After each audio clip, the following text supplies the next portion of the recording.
खुलुमबाय S M निउसनिसिम आंनिफ्राय गोसो गोथारै खुलुमनाय थाबाय। आंनि मुङा मुस्रि खोरोमखां नार्जारि, गामि Thalirbari, post office Hagrajuli, district Sonitpur, Assam. दा आंनि थाना दिखियाजुलि। दा आंनिफ्राय आंनि बिसि रतिमा नार्जारिया दाखालि थांनाय 11 थारिख बिस्थिबारखालि मोनसे बेक्टिस होननाय कम्पानि मिटिङावहाय थारमाने बियो थांनो होनना ओंखारलांदोंमोन। बै दिननिफ्रायनो बिथाङा आंनि हिन्जावा एबा बिसिया थारमाने नुजाफैफिनाखै आरो दिनैसिम। दा आंना फिसाला सासे दङ, फिलसफार नार्जारि। दा बेयो हरावहाय उन्दुनायाव गाबबाय थायो। बेनि थाखायनो बिमाया जेरावखि थाया मानो फैफिननो थाखाय आं खावलायहरदों आरो। न'खराव माबाफोर दावरावफोर जादोंमोन नामा? न'खराव बे बेक्टिस होननाय कम्पानियावनो थारमाने आङो थांनायखौ बादा होदोंमोन। बे बादा होनाय समावनो एसे नांलायनाय बायदि जादों आरो। बे नांलायनानै जबर जस्ति ओंखारलांदों आरो। ओमफ्राय दा बेनिफ्रायनो गैया। फन हरबाथ' रायलायानो, हरबाय थादोंमोन रायलायाखै। ओमफ्राय रायलायाबो, ओमफ्राय मोनसेयाथ' सुइस अफसो बानायना लादों। ओमफ्राय नै दिनैहायसो रिंदों आरो। दिनै रायलायगोन ना रायलायाखै? रायलायाखै, रिंदोंल', रिसिभ बानाया आरो। लांखादोंमोन नामा? बेयो बुंदोंसोमोन जेनेबा बेक्टिस माबानि मिटिं दं, बे मिटिङाव थांगोन होननानैसो बुंदोंमोन। ओमफ्राय थारमाने बे थांग्रा लोगोफोरजोंबो मिटिङाव थाङाखै जाहैदों।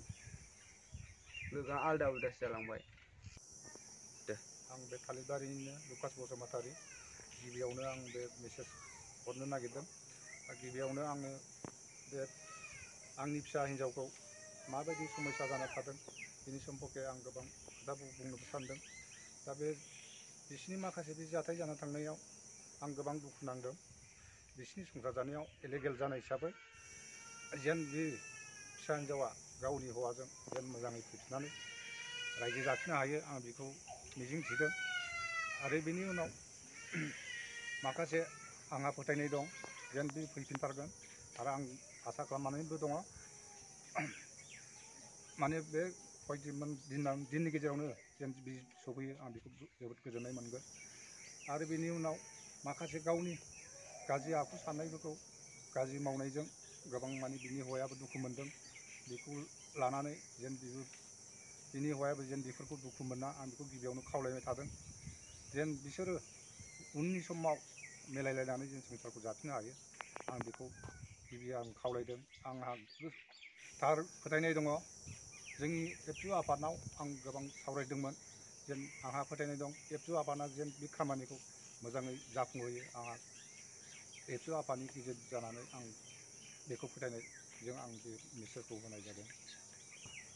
फिसाजोनि गेजेराव बेयो गावनि गोसो बायदि बे गावनो सिगांनो हाबा जाखानाय नालाय, आजि 4 बोसोर जाना थांबाय बिनि हाबाया।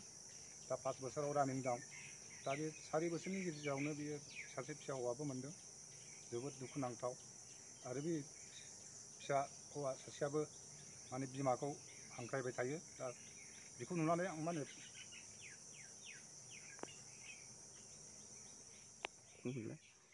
आं बिफा जानानै जेन बि फैफिनो गावनि फिसाइजों आरो गावनि न'खरजों आरो गावनि बिहाव बिखुनजोजों जेन मोजाङै संसारखौ जाफैफिननो हायो, आं बेखौनो मिजिंथिदों। आं जनायनाया जे एबसु आफाद थानायलाय आं बे खामानिखौ एबसु आफादासो मावनो हागोन होननानै आंहा फोथायनाय थानायलाय दाखालि आं आनसलिक अफिसाव थामस खालामनानै रायज्लायजोब्बाय। आरो आनसलिक अफिसनिफ्राय इउनिटआव ट्रेन्सफार खालामना हरनानै आं इउनिट एबसुनि प्रेसिडेन्टजों आं दाखालि थामस खालामनानै बे माखासे खामानिखौ आं मावनाय जादों। दा एबसु आफाद जानानै आंहा फोथायनाय दङ एबसु आफादा बे खामानिखौ फुरा मावफुंनो हायो होननानै आंहा फोथायनाय दं।